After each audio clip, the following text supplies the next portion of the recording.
All right. Welcome to another episode of Connecting Politics. We're here with a special guest. Please introduce yourself by telling us your name, where you're currently located, and your favorite snack. My name is Jared Kildare. I'm currently located in Queens, New York, and my favorite snack, it's a great question. Right now, currently it's almonds. Raw almonds is my favorite snack right now. Uh, what is it not now? Like so, normally what is it? Normally, that's a good question. I'll be honest, I don't do a lot of snacking. Probably, you know what it is actually? It's jalapeno chips. I forget what Oh, brand, but okay. jalapeno flavored potato chips. That would probably be the snack that if I see it on the way to the register, I just grab a bag, and I Yeah, typically have that in the crib. nice. And for the almonds, you said it's raw. So you prefer raw, that roasted or Yeah, uh, prefer raw, yeah. prefer the crunch. Just grab a handful and it's good. It feels hearty, filling, but also healthy. So yeah, the raw almonds. We always have a big bag of raw almonds in the crib. Nice. What's your fondest memory from childhood? Fondest memory from childhood. Does it have to be a particular memory, or I'm wide open? You're wide open. You're wide Okay. open. Yeah, I think just generally, just really long days. During the summer, it felt like days were going forever. You wake up early and eat breakfast and get on your bike and go meet up with your friends and play sports, play baseball, play basketball, play football, and then break for a snack, go out, run around some more, might go to swimming pool, might go for a long bike ride, and then it just feels like it's like just 6 o'clock, and then you still got a couple more hours, play video Yeah. games in the crib when it gets dark. Just days that felt like they went on forever. When I Yeah. was younger, where you really didn't have any responsibilities, you didn't have nothing to think about. You could just go out and, depending on what was going on with your friends, just link up and have a day. So I kind of miss those. I miss that. Yeah. No, it's good times. Good times. And how do you think that childhood helped groom you into the person you are today? Yeah, I mean, my child, like everybody else, my childhood, had a great impact on shaping who I am and who I was. I think, particular people were, probably more, um, I'd say, specific people are probably made kind of a greater impact on me than just like the general childhood. I'd say my parents, you know what I mean? And obviously they're a key part of my childhood, but um, my parents, they set out to raise, an intelligent, multi-dimensional, thinker, someone with empathy, um, someone that, had hard work and ethic. And I think, throughout my entire childhood, just lessons from my parents probably had the biggest impact on me and shaped who I am and things that, I have I saw this phrase somewhere and I think about it a lot. And somebody said, the older that they got, the wiser their parents got. And so a lot of that stuff, as I'm now a parent myself and my parents' age when they had me, I get a lot of the lessons and I get a lot of the why they did certain things the way they did or why I was raised a certain way. I understand that now, and I can see how that has helped shape and mold me into the person that I am. So I would say less so just my childhood broadly, but really my parents' role in my childhood really shaped who I was, Yeah. who I am. Yeah. And speaking of your parents' wisdom, what are the most important lessons you've learned from them? Um, I mean, a lot of stuff is little phrases. My dad used to always say "C'est la vie." such is life. That's how life goes. Sometimes you win, sometimes you lose. Like, you gotta keep going. Life isn't fair. I learned at an early age that life wasn't fair, and that wasn't me necessarily finding that out from the world. That was my parents letting me know, like, yo, this life is not fair for anybody, and it's certainly not fair for you because of who you are. So, um, it's the classic. You're gonna have to be better and work harder and do more, um, in order to just stay, on par, with Yeah. what's going on around you. I think that's important. Um, the spiritual foundation, I think, that my parents kind of instilled in me. Keeping God first, and staying true to who you are. And really trying to be a good person.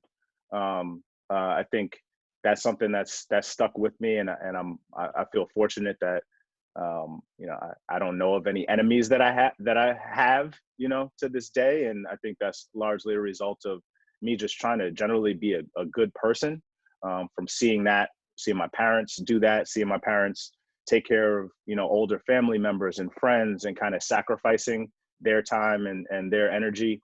I took that away from my childhood, as a lesson. Just, it's really, it's hard work. It's be nice and work hard, and be nice to people, generally speaking.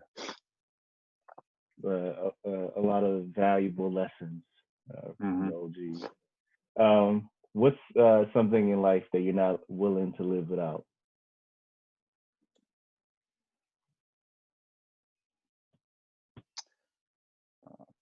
Family, family is important, and that now includes my own.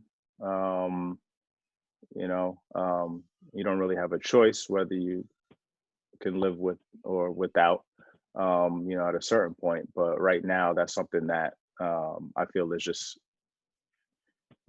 a big part of who I am, and where I spend the large majority of my time and energy, and rightfully so. And so that's something that, um, you could take it for granted, until you kind of come across, or hear or see or know people that don't have what you have in regards to that.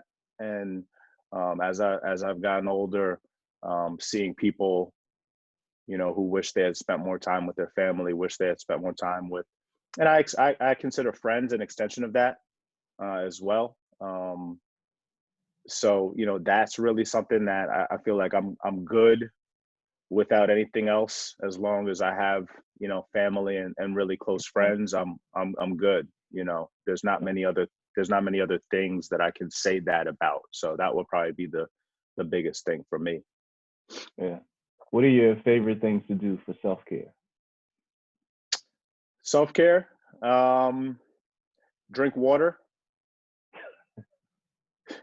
It's That's it's key. That's good. it's it's simple, but it's something that I really didn't do a lot of growing up. I was Yeah. into, sugary drinks and anything but water, even drinking milk. Like, as I've gotten older, I realized the value of staying hydrated. Honestly, Yeah. it's a very simple thing, but that's something that, I've seen, in my life, just after being dedicated to saying, I'm gonna, instead of picking up this, I'm gonna go get a cup of water, or fill up this water jug, or take it with me. Mm. I've seen the benefits. And then outside of that, um, trying to stay sharp. Um, reading, working out when I can. Um, things like that to keep myself, ready for whatever. Yeah. When so when you started on this hard hydrated drinking water thing, when did this start? Like how far into adulthood? After college, Okay. so a couple years after college. Um, I remember, my first job out of school, I was drinking like a lot of Diet Cokes at work because people drank Diet Cokes at work, and I was just like, what am I doing? And it wasn't. necessarily anything that I had this big revelation or whatever, but it was just like I found my system not really functioning the way that it needed to be functioning, and started drinking more water, and that helped. And so since then, I really don't, I have cocktails and beer every once in a while, but outside of that, it's water. So Yeah. yeah. Nice. Yeah. What motivates or excites you?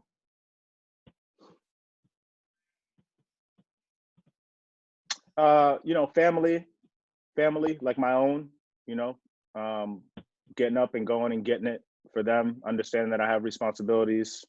I got a wife and a son to take care of. And then also, I look to others for motivation. I see what peers are doing and friends are doing. I see what, people outside of my social circle are doing. And, you know, and it doesn't matter whether it's, from a business standpoint or financial standpoint or, a health and wellness standpoint, just trying to find inspiration wherever, from different sources, to keep me motivated. I try to look inwardly, but not too much, and don't get caught up in my own head, and really just, look and try to find inspiration and motivation everywhere. And once again, that's both within, my close circle and without. Yeah. What do you do in your professional life, and how did you get to where you are? So I work at Uninterrupted. It's a startup, a sports startup, an athlete empowerment brand, and I work on the partnerships team. So basically, I do sales, looking to find brands to partner with and uh, put together integrated programs, marketing programs, and initiatives. So I got to where I am now through a very circuitous path. I've worked in the digital media industry for quite some time now at a number of different companies, ranging from ad tech companies to publishers. And, this opportunity presented itself to be a part of a small but fast growing company, with great leadership and a different approach to kind of doing business. And it was something that I was excited about and was able to come on over. But I worked at 5 different media companies prior to coming to Uninterrupted, and then before that, I worked in another life in insurance and as a broker, insurance broker. And so I realized I didn't want to do that for the rest of my life, and I was able to transfer my skills into a sales job in digital media. And so that started the path to kind of getting me to where I'm at now. Yeah. What's one thing you would love to learn, but you haven't gotten to yet? I think I would love to learn. I would love to learn another language. I know a little bit of Spanish just from school, but being fluent in another language, I think is something that in New York would do me justice. But just in general, just kind of flexing, different parts of a different part of the brain. And at this point, I could probably still do it, but it's for me. I don't know if the juice is worth the squeeze on picking up, the Berlitz book or whatever it is that they however they teach languages these days. There's the Duo app. You could, Duolingo and all that. But yeah, just being multilingual, I think is something that's interesting. And I wish I would have honestly wish I would have had family members or friends that were talking to me in a different language growing up, so it just would have kind of been absorbed and that. But yeah, that's something that I think it'll be nice to have in the arsenal. Yeah. When you started to say Spanish, I thought you were gonna say, just from being running through the Bronx and Washington Heights. Yeah, yeah. But I mean, I don't need. Yeah, it would have been nice. It would have been nice years ago. That would have been nice. Now that's I'm probably good on that. Probably good on that now. Yes, sir. Yes, sir. Um, oh man, what have you learned recently that changed your perspective on a subject, product, or an idea?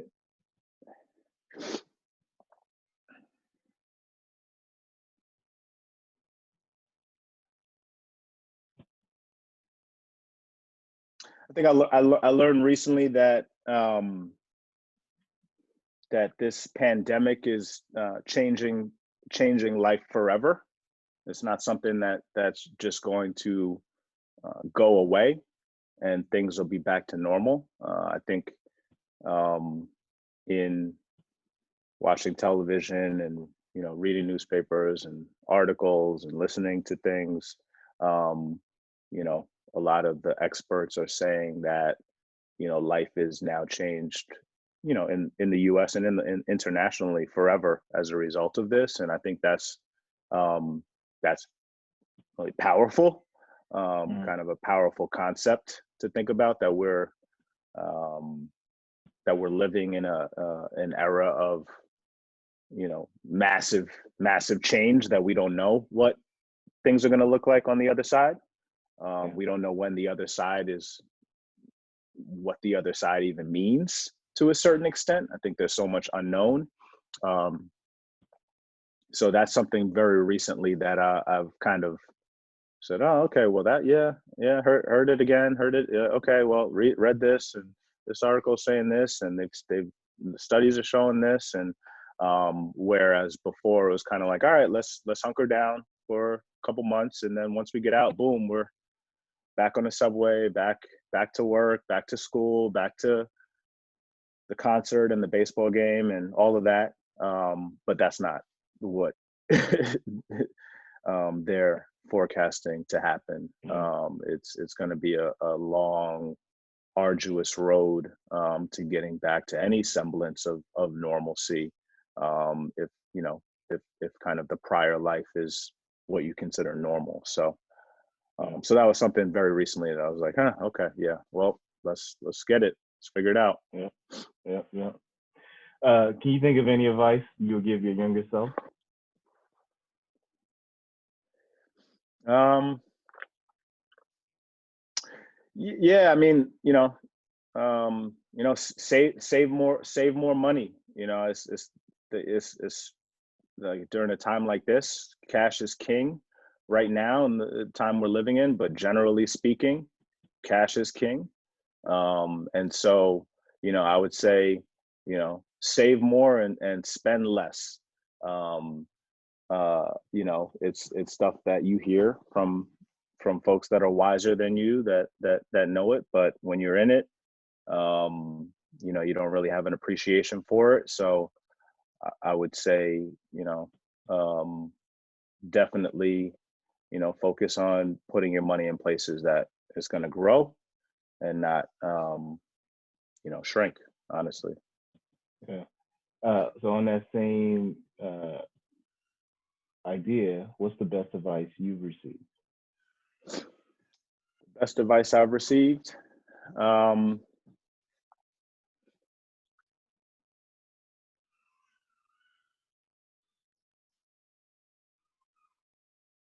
that's a great question. Honestly, "C'est la vie" is the best advice I've ever received in my life. My dad used to say it all the time, and it used to make me mad. But but such is life. That's how life is. That's just how things just go certain ways. Um, I guess another part of that might be focus on the things that you can control, and that starts with you. That's your mindset. That's your your energy, your enthusiasm, um, your hard work. But ultimately, there's things that you can't control, and that's how life goes. And so you kind of just gotta keep moving, just keep pushing, keep doing what you set out to do, and you know, uh, ultimately you hope that in the end things turn out in your favor. And so, yeah, I think that idea of life is just life, and everybody's going through it, and there's certain things you can't control, certain things that aren't fair, but you just got to keep going because nobody's really gonna care about what is impacting you. Yeah. It is what it is. And both of those came from Pops. Yeah, yeah, yeah. Pops dropped some bars back in the day. When I would complain about things or be unhappy about things, and he'd just be like, "Look, man, that's life. Like Yeah. you're 11 years old. You don't have nothing to like. What are we really talking?" It was like, it's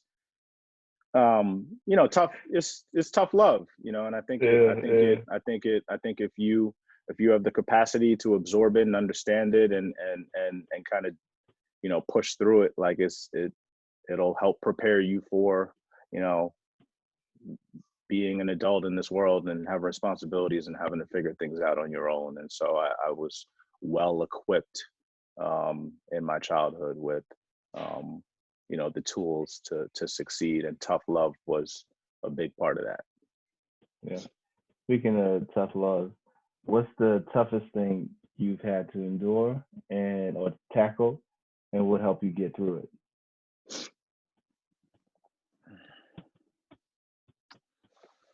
Um,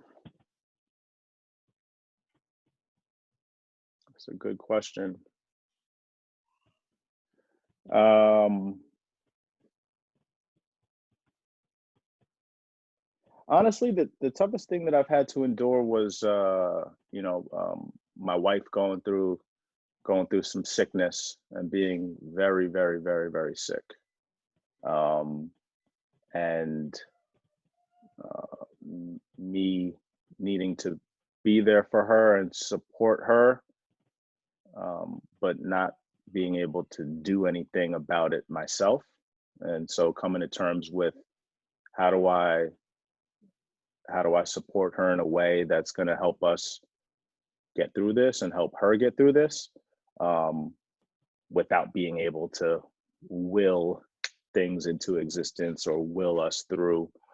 That was probably the biggest hurdle I've faced in my life, and it was something that is pregnancy related, so there's a lot at stake with respect to our family collectively.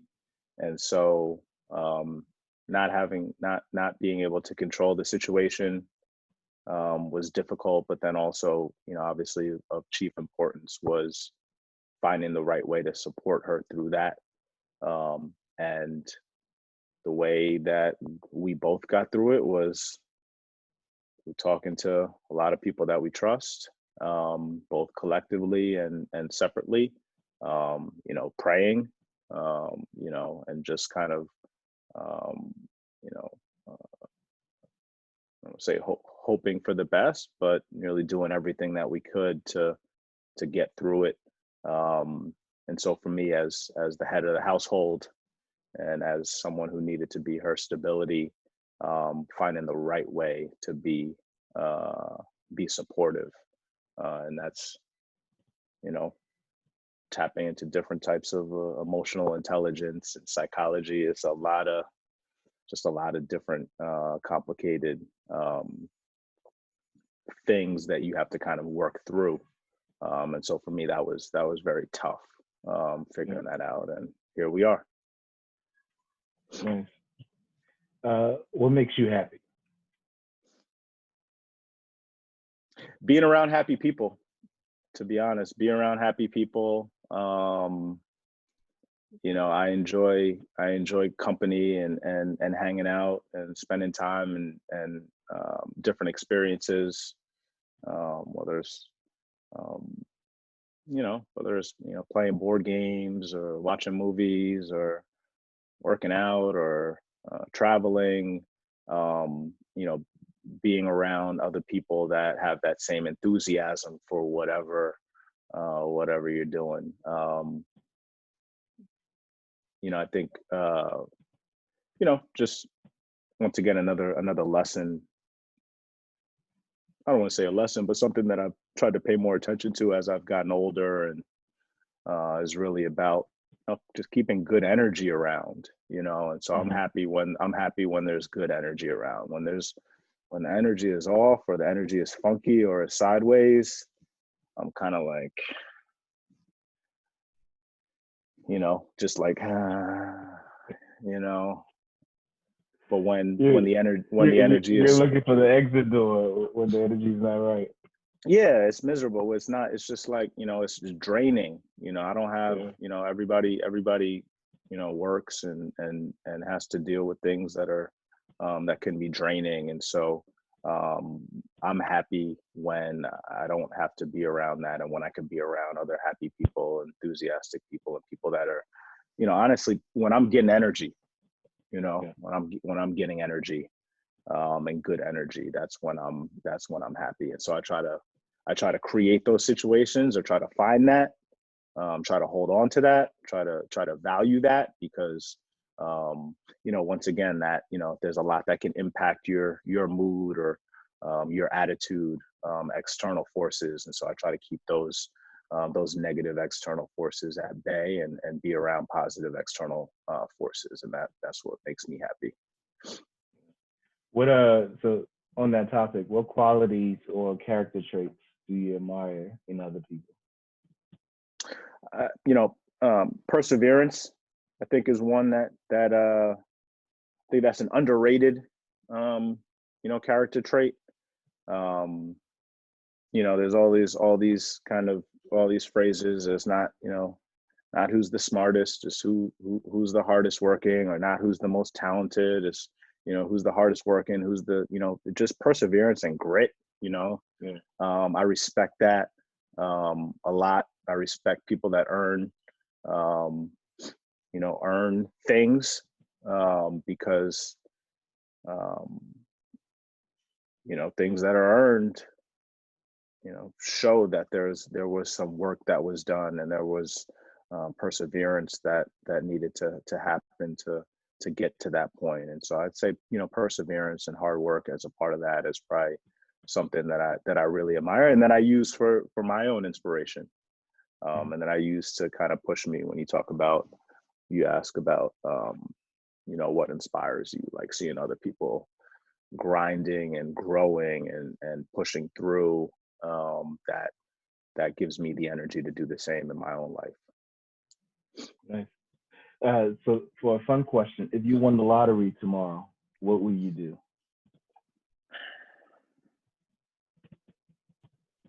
And the lottery, so I'm talking, let's say net 300 million. Oh, 300 million.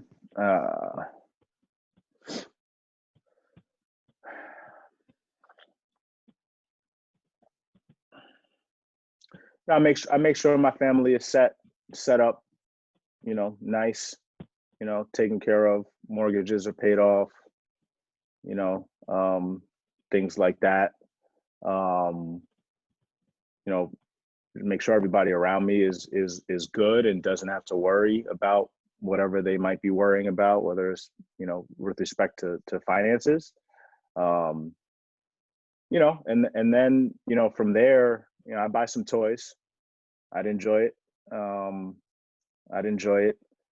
Um, I'd invest some of it. I'd find somebody that I trust, to make sure that 300 grows over time, and that there's a legacy that's left with that, and that's both with family, but also with causes that I feel are important. So and those causes are things that even even the scales a little bit out in the world for folks who might not be on the positive sides of things. And so, you know, investing in the future would be something that I would use that to do as well, to you know, hopefully impact lives exponentially would be the goal.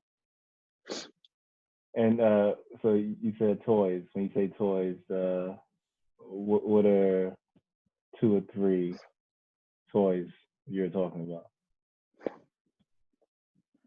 I'll buy a nice car or two, you know, something fast, maybe something big. I don't know. Maybe both. Um, you know, outside of that, I mean, I don't really want for much. Um, you know, like I said, I make sure I'm set up, nice Yeah. properties. Um, you know, cars will probably be the toys Okay. that I would buy. There aren't really other toys that So I'm really interested in helicopters, purchasing. private jets. Nah, nah. Yeah. Nah, man. Listen, man. We are in the was it the shared economy right now. I'm cool with sharing a jet. I'm cool with sharing a helicopter. That fuel is expensive. Um, Indeed, indeed. yeah, I mean, and you know, this period that we're going through right now, as we sit here on May 9th, 2020, I have a different perspective on things than I did 2 months ago, honestly, about what's important, Yeah. where, you know, like I don't know if a jet or a helicopter or things like that would be me even before this, but now certainly Yeah. not. So I'll buy a couple things, you know, for myself, and when I say toys, you know, you know, I'm sure my wife will have some requests as well, and make sure she's good and make sure I'm good. But outside of that, man, like um, there's not really much that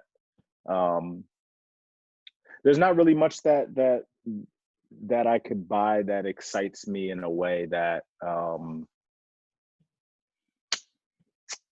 it's like, oh, it's out of reach now, and if I had Yeah.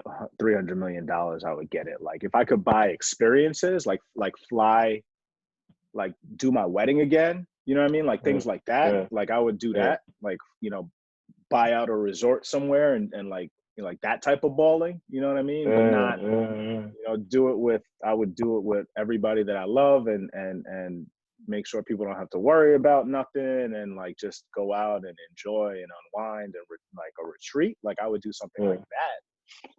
Nice. But I'm not flying on the jet that I own. I'm flying on Yeah. somebody else's jet. You know what I mean? So Yeah. that's kind of that's how where my head is at right now. Nice. Uh, you know, you mentioned it before. You're a new parent. So, what values are you hoping to imprint on your child? Yeah, a lot of the same values that I got from my parents. I know that's a cop out answer, but you know, really, you know, understanding that whatever it is that you want, you're gonna have to go out and get it. Nobody's gonna hand you anything.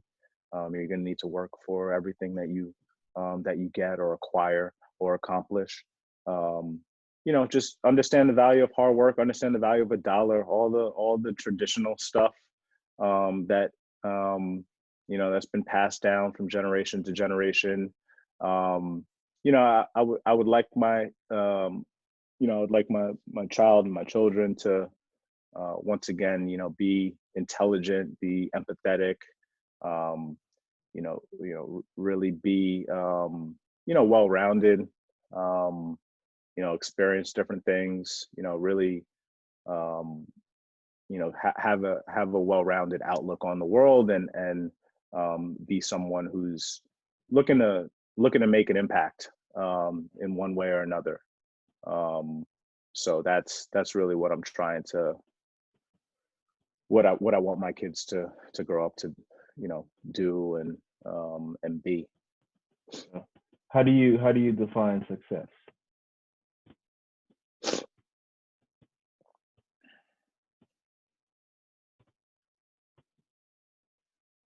Um,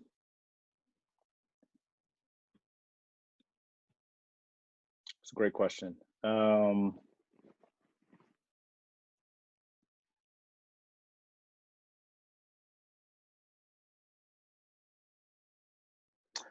No, I define success by achievement and impact, a combination of those things.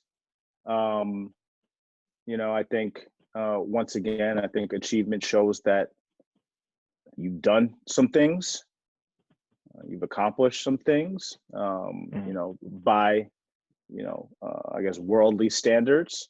But then impact, on the other hand, shows that uh, you know you've positive impact. Mm-hmm. You've you've done not just for yourself but for others, or impacted, whether it's business or other people or what have you. I think you know beyond a certain extent, like that's success. Once you're um, once your accomplishments and your start to add up, and your impact starts to add up, and any combination of those things, ultimately, for me, is the mark of someone who was successful, or you know yeah.